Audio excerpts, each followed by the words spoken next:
這個社宅有一個很特別的地方，是要獲取這個基地最大的好處。它面東面西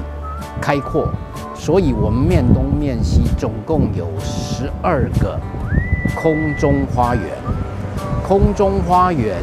它是沒有建築容積的，所以才能夠通透。整合之後，我們多了空中開放空間，總戶數沒有少，因為是我們做整體的容積調派。這個空中花園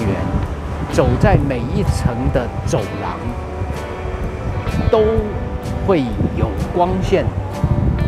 流進來，所以這是一個不折不扣舒適的陽光宅。空間完成之後，大家是在這裡除了居住之外，有溝通，這個就是社會住宅一個很重要的命題之一，而不是全部擠壓在一棟建築物，除了居住沒有其他功能。所以你可以看到2樓4個吧台亭，以及2樓的洗衣空間、公設空間，這個地方的公設是毫不吝嗇的發放給所有居住的人，而且包含路過的市民。所以你可以看到1樓的中庭貫穿了在西邊的台南公園、東邊的成大力行校區，以及未來鐵路地下化以後的遺址公園。所以我們把地面的開放空間還給大家，所以除了居住的居民之外，路過的市民也可以共享。宜居小東呢，這次招租有376戶，那其中有分3個房型，一房型有221戶，那2房型有122戶，3房型有33戶。那我們目前受理的期間呢，總共有3150件的一个受理申請。那我們預計是在3月份的時候，會在做這個線上直播的抽籤。目前入住預期是6月1號開始做起租入住。1樓的部分，咱還有迄個幼兒園，還有公托，還有日照中心，這個部分讓未來對咱這個環境有提升真好的品質啦。大家攏認為講伊的租金較貴啦，其實咱是以這個市價的4折到8折，你當然袂當去加鄰地較比啊，而且是精華區，像這個部分有這個差別，嘛互居民知影咱遮的迄個品質咯。這個地點做好，面對公園，佮有車站，未來佮佇咱的高鐵地下化遮的公園這個服務設施邊佮有生態所以遮會當幫咱的居民提供上好的服務。掌握市政3分鐘，台南進步向前衝。這個地方地點非常好，就在小東地下道上來，所以這個地方可以說交通四通八達，是縫合都市的第一線。那也是在台南公園的正對面，距離車站近，距離成大以及成大醫院以及這個公園都非常方便。那這個地方是首屈一指的社宅。台南的社宅政策，事實上從賴清德總統擔任市長的時候開始規劃，我們現在開始一戶一戶的完成，現在是收成期。那配合中央的安居，台南的市政府的宜居，能夠共同打造我們非常好的一個居住正義的一個社宅政策，還有加上包租代管，還有加上租金補貼，這些能夠大幅降低民眾的負擔，能夠讓民眾這個有更好的一個居住品質。總之，今天的宜居小東是最棒的社宅之一。好，那我們希望大家一起來期待。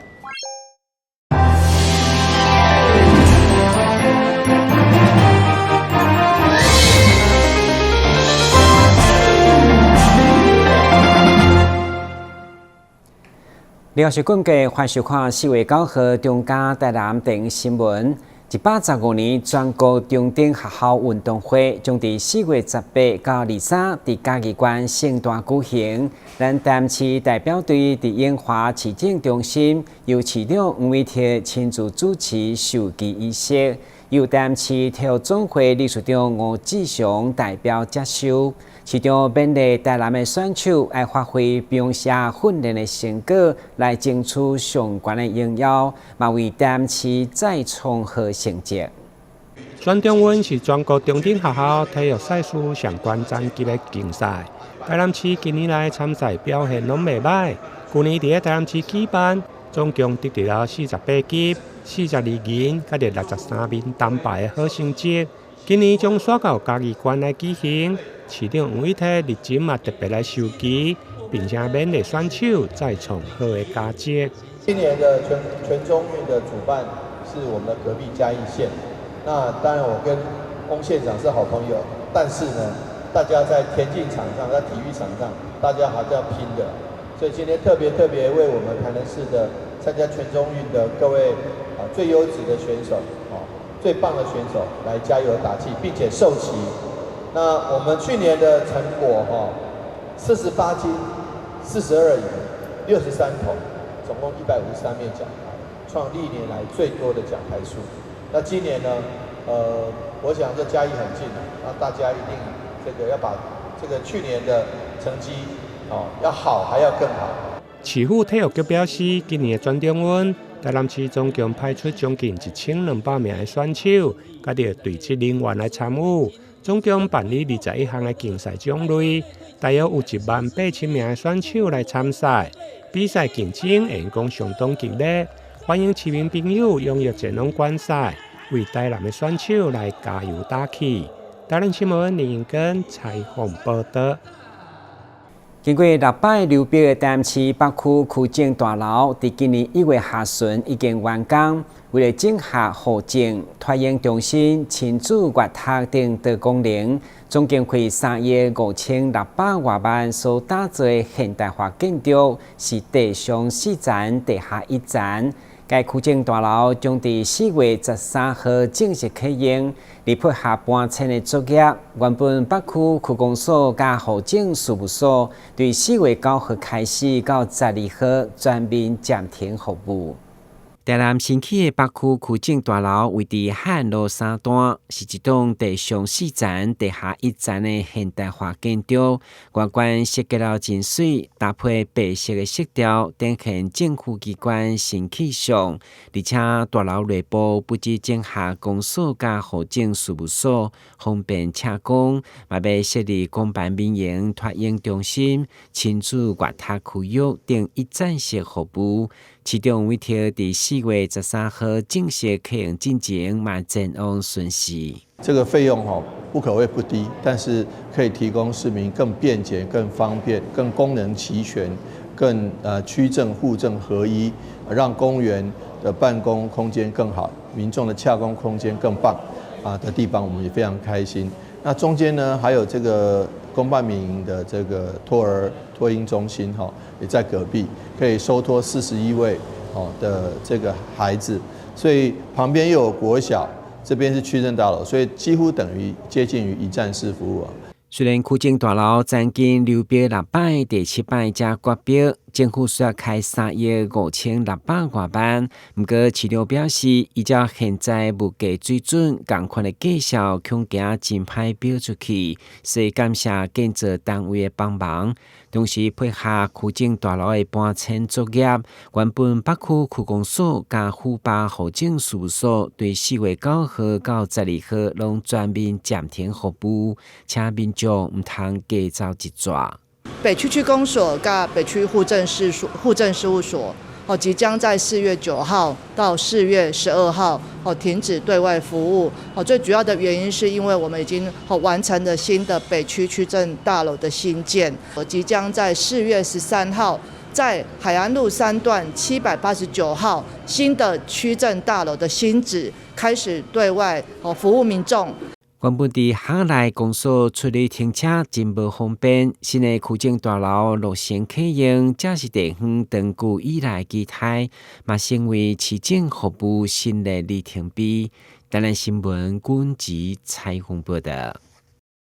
為了高雄市林武甲鳥青交界有一位天然碧塘，市府投入3000多萬，將打造地方池。正式100多張樹木，並且正式環湖清水步道，預計5月完工啟用。到時可當串聯丁清湖風景區、雙湖公園等綠地。正在新建的夢里滯洪池是仁武與鳥松交界處第4低窪的天然埤塘，臨近74期市地重劃區，水利局投入3170萬元，推動在地蓄洪環境整理工程，打造夢里滯洪池，蓄洪量1.65萬噸。當地民眾表示，目前在施作環湖清水步道，可看見整座滯洪池的形狀。政府的機能地啦。機能地伊個開發成本也好啦，但是吼，迄個範圍吼足大啦。你講迄個蓄洪池，迄個吼，迄個區挖入去吼，地足大，迄個那實在足水啦。阮會去行，嘿，阮這咧運動啊，愛運動，嘿，要咧運動誒，迄就是咧運動，咧行路去時啊，暗時就較暗嘛，會較無啊。水利局打造夢里滯洪池，種植100多棵樹木，增設環湖清水步道，預計5月完工啟用，可串聯果嶺自然公園、澄清湖風景區、雙湖公園等綠地。那這個工程它的工程經費大概是3200萬元。那整個池域做完以後呢，能夠發揮1.65萬噸的這個滯洪量。那同時我們也在這個滯洪池的環湖呢，我們有設了人行的步道。那未來整個滯洪池完成以後，它在連接旁邊的果嶺自然公園，還有雙湖公園以及澄清湖整個風景區，那大概會形成一個高達400公頃的一個休閒的一個綠帶，也期望市民能夠來這個地方休閒踏青。水利局指出，目前滯洪池坡面已整理完成，管線及排水管也埋設完成，進行人行道、草皮鋪設，整體進度已大幅超前。5月完工啟用後，將成為民眾休閒好去處。記者李正道高雄報道。為了桃園媽祖新村的文創園區，對今仔開始推出貫村地味的展覽。該展覽將1970年代貫村客廳原汁原味呈現佇民眾眼前，而且會中閣結合桃園大溪老茶廠，將過去做茶產業的歷史記憶甲貫村的飲茶文化完美結合。該展期將持續到4月19號，有興趣民眾都來把握機會。走進桃園馬祖新村的馬村實驗藝廊，仿佛瞬間踏入了一座時光茶館。清晨的一壺熱茶，或者是牌桌旁輪流遞過的茶杯。在1970年代，喝茶不僅是最日常的消遣，更是凝聚眷村人心的重要時刻。策展團隊巧妙重現了眷村薄薄的房間，以及當年守望相助隊的小屋，讓民眾仿佛穿越時空，感受物資不充裕的年代中一杯茶所承載的溫暖與人情味。其實呢，這個實驗計劃已經辦了5年。那能夠在馬村這個地方辦，其實馬村大家剛剛我們的司儀有提到，其實是我們46年的時候，民國46年的時候興建的。93年的時候，它就變成已經成為我們的歷建，那歷史建築。那它也是國防部在全國10幾個一個保留的一個眷村園區的其中之一。除了空間情境的重現，這次眷味茶味特展更打破單一場域的限制，特別串聯了見證台灣茶產業發展的重要據點桃園大溪老茶廠。展覽將製茶勞動的歷史記憶與眷村喝茶的生活文化在展場中相互交織，不僅讓民眾看見桃園在地文化與產業發展的深層連結，展間內更規劃了互動體驗區，邀請民眾用感官去觸摸、去聆聽，走進那段被茶香包圍的光陰歲月。也其實就是希望說，眷村的文化呢，雖然時間、歷史、文化已經過去了，但是呢，要讓我們未來的子子孫孫能夠汲取這些的歷史還有文化，也能夠知道我們的祖輩他們是有哪一些人生的記憶、人生的經驗。延續馬村設計實驗室跨域合作的精神，今年計劃也同步推出了2款極具眷村特色的文創商品，包含馬村快客杯以及馬村眷村明信片茶包。內容物結合了大溪老茶廠生產的桃韻紅茶與清新甘綠茶，透過文化轉譯與設計實驗，讓眷村記憶不再只是歷史，而是能被現代人使用、感受與收藏的日常物件。除了很精彩的展覽之外呢，在這裡呢，我們也希望呢，能夠到馬祖新村來體驗一下馬祖新村很棒的有形的文化資產，還有無形的文化資產，這些呢都是很精彩的一些內容。文化局表示，期盼透過這場特展，開啟文化交流的更多可能。展覽在馬祖新村持續展出至4月19日，邀請您親自走進巷弄，體驗這場糅合歷史、設計與茶香的藝文饗宴。記者李成浩桃園採訪報道。旅遊景點、私房秘境攏底家，特色美食百里栽，生活時事搶先報，中嘉新聞週報，深耕在地，放眼全國，掌握最新地方資訊。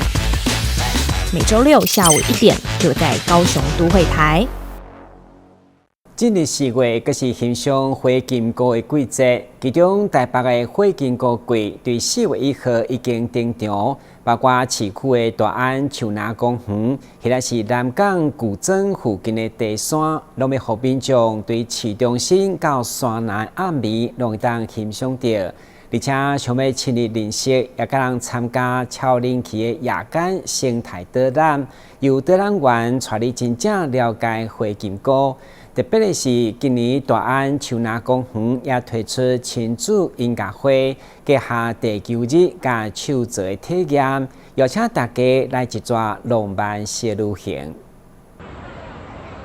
不管是樹林還是草叢間，到處熒光點點，宛如仙境。進入4月，又是賞螢的季節，台北市螢火蟲季也正式展開。從市區的大安森林公園、龍興花園，到台北市立動物園、士林官邸、永健國小校內的馬明潭，再到舊莊國小後方茶山、南港茶葉製造示範場及指南溪草南橋，不管是交通便利的市區，還是寧靜的山林秘境，都可以欣賞到漫天飛舞的春夜主角螢火蟲。民眾除了自行前往，也可以參加台北市政府整合各局處所推出的各項夜間賞螢導覽活動，也具體呈現台北市公園生態復育的成果。因為其實它就是希望有水、潮濕，然後它其實是可以有一些躲藏的動作。那它其實是喜歡乾淨的水、不受污染的水源，所以其實基本上就可以從螢火蟲的復育的成果可以看得到，其實我們在公園生態化這一塊也是做得非常的到位。去年的資料來看，去年其實那個大安森林公園有到達200隻一個場次，那個榮興花園這邊有到300隻，那我們也期待至少能夠就是超越去年的這個螢火蟲的量。備受好評的南港茶山夜訪火金菇活動，今年則規劃3梯次。台北市政府也完成茶山步道整修，方便民眾近距離體驗花金菇的魅力。台北市政府產業發展局與大坑產業文化協會在今年的4月26日、5月2日及5月3日舉辦3場活動，那民眾可以在今天開始報名，來踴躍參加我們的活動。那如果沒有報名到的市民好朋友沒關係，那我們可以自己開車或是坐公車，大概在夏日的4點到5點的時候，可以到我們的南港茶山附近賞螢。那我們今年步道也完成，也歡迎民眾好朋友來走步道來賞螢，來觀賞我們的生態景觀。不過賞螢務必要遵守相關規範，例如拍照時別開閃光燈，也不要拿手電筒直射，或是穿會發亮的鞋子及配件，同時保持安靜，慢慢行走，才能欣賞到4月限定的春夜奇景。是在公園裡，尤其在都市裡面能夠看到螢火蟲，其實是非常難得、非常不容易的事情。那其實實大家只要遵守，就不要帶發光的東西，不要去觸碰它，不要去驚擾它，其實就可以完成一個很美好的賞螢的活動。除了賞螢外，大安森林公園4月12號起也將陸續推出親子音樂會、地球日主題活動與春日熒光慢慢手作等，歡迎民眾把握時間來趟春天限定的夜間小旅行。記者張啟騰台北報道。新北市動保處最近在邦橋教育園區推出以馬仔作為主題展覽，特別希望分享馬仔醫療、照護等多元的任務，嘛，讓民眾透過認識馬仔來推廣生命教育，嘛，傳達動物的療癒，人嘛療癒動物的關懷精神。該展覽將持續到4月30號，歡迎大小朋友前往參觀。在馬術教練的引導下，新北市農業局長沈錫輝陪同早療小朋友輕輕撫摸馬兒鬃毛。今年是馬年，新北市政府動保處近日在新北市毛寶貝教育園區舉辦以馬為媒身心療癒力量新春特展，透過馬匹行為解析、醫療照護分享及多元互動體驗，引領民眾深入認識馬匹習性與動物福利理念，期盼借由展覽推廣生命教育，傳達動物療癒人，人也療癒動物的關懷精神，展現人與動物和諧共生的城市價值。現場邀請馬病學專家獸醫師蕭火成、新北騎警隊、馬術教練謝騰賢及亞東早療家族一同參加。動保處為感謝騎警隊馬匹長期投入巡邏與勤務工作，特別致贈瑜伽球作為馬匹舒壓訓練輔具，期盼能增進環境豐富化，提升動物福祉。今天新北市政府特別在我們板橋動物之家，就是我們生命教育園區，辦理我們馬年的這個以馬為媒的身心療養的新春特展活動。那我們生命教育園區最重要的是要這個貫徹跟推動。那這個動物療癒人，人也可以療癒動物的關懷精神。最重要是要建立一個和諧共生的城市環境。那我們透過這一次的一個特展跟活動當中，讓所有的市民好朋友們更直接認識馬匹。那我們也希望我們這個馬匹呢，這個未來呢，它也可以成為我們動物醫生跟動物老師的一環。而獸醫師蕭火成則分享馬匹小知識，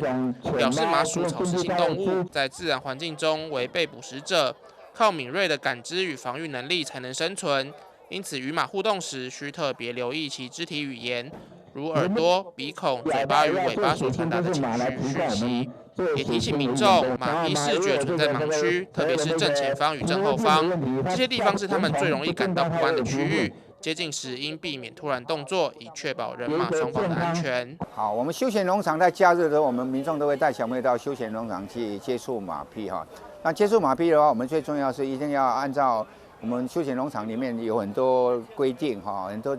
都告訴我們的這個馬，第一個是要怎麼樣接近它，怎麼樣去靠近它。然後呢，因為有些馬是比較敏感的，它會咬人家，所以你要餵它食物的時候要小心。而且不能太怎麼樣的一個接近，都不能餵它什麼樣的食物，一定要到任何一個休閒農場都會按照看休閒農場上面的標語告訴民眾說怎麼樣靠近它，怎麼樣注意你的安全因為這樣才比較好一點因為每個休閒農場的馬匹的個性不太一樣，不管怎麼說都是跟馬都是人類好朋友，只要懂它、了解它都不會有什麼問題，但是一定要按照他們的規定來做事情比較好。以馬為媒身心療癒力量展覽分為4大主題，內容涵蓋馬匹自出生至成長的生命歷程，以及日常健康管理與醫療照護重點。新北市動保處表示，動物不僅是城市的一份子，也是陪伴人們的重要夥伴。隨着動物保護意識進步，未來將持續推動動物福利與生命教育，強化專業醫療、防疫管理及飼養輔導機制，期盼能共同打造尊重生命、友善共好的城市環境。記者蕭世宏新北場報道。2026年桃園鐵玫瑰熱門音樂比賽，對今仔開始到5月8號開始爭競，因為總獎金高達150萬，已經吸引真濟熱愛音樂朋友小招報名。該比賽嘛邀請金曲才女鼓舞把嫂來擔任推廣大賽，以及金牌製作人王志平來擔任評審團的總召，會讓講是美演先轟動。 3、2、1，請啦！266。2026桃園甜玫瑰熱音賞徵件開跑，從即日起到5月8號開放報名，不限曲風、人數及國籍，鼓勵多元風格創作。宣傳記者會中也邀請去年的校園組玫瑰評審獎得主科語表演，為活動揭開序幕。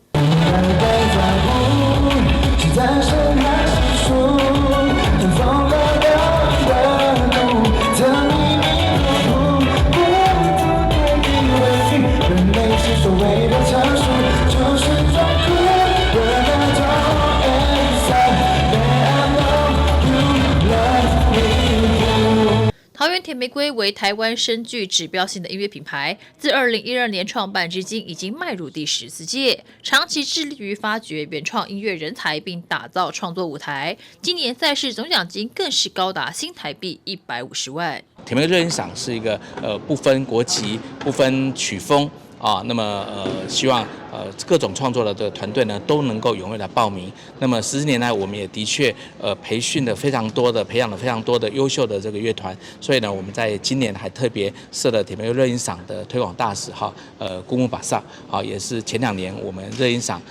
培養出來非常優秀的歌手。那麼去年呢得到這個金曲獎原住民的最佳歌手。那我想這樣的一個成績，我們希望透過大使的推廣，讓更多人看見，也激勵鼓勵更多熱愛音樂的夥伴能夠來參加我們桃園甜玫瑰熱音賞。今年特別邀請甜玫瑰熱音賞的前輩，也是金曲獎最佳原住民歌手的姑木巴少擔任推廣大使。身為前輩，他也給予參賽者建議，並鼓勵大家勇敢追夢，不怕晚。也像剛剛王志平老師就是有聊到的，就是其實每一個演出、每一個比賽都是一個讓自己可以去得到很多，也許是未來做專輯的機會、出道的機會，或者是你的音樂可以被更多人看見的機會。我覺得有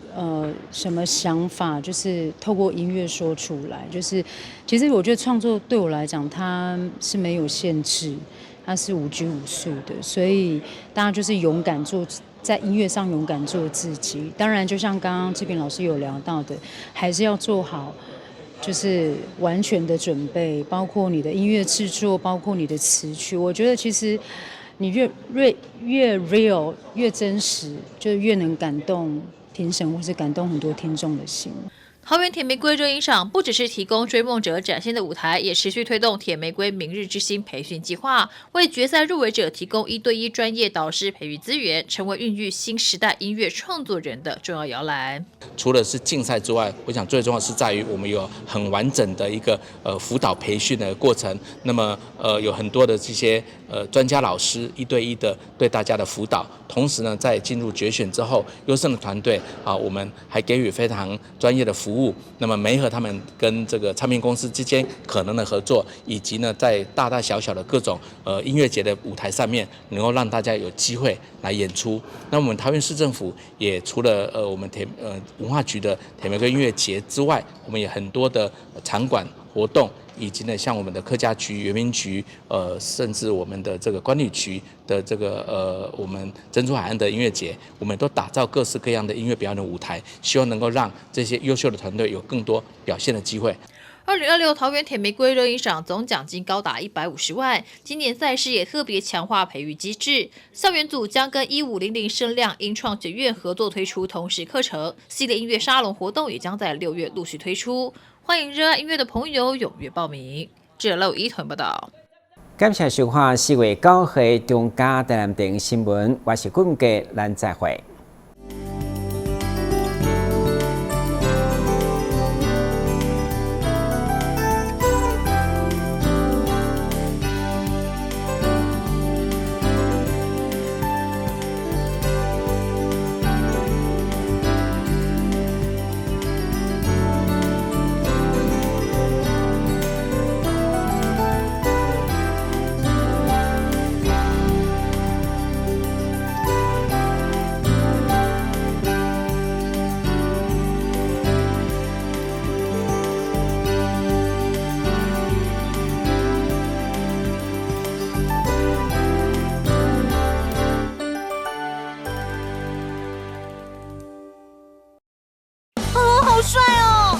新車酷吧？你好像忘了些事哦。你不知道嗎？微型電動二輪車要懸掛牌照、投保強制險，還要你滿14歲，戴安全帽才能上路哦。什麼啊？有這麼多規定哦？沒錯，微型電動二輪車需經審驗合格、領用及懸掛牌照，並投保強制險才能上路。而且要遵守慢車交通安全規則，不超速、不雙載、不酒駕、不擅自改裝，違反者將處最高5400元罰鍰哦。這麼嚴重啊？還不趕快去辦理？我馬上去。微型電動二輪車掛牌投保，滿14歲缺一不可。內政部警政署提醒您。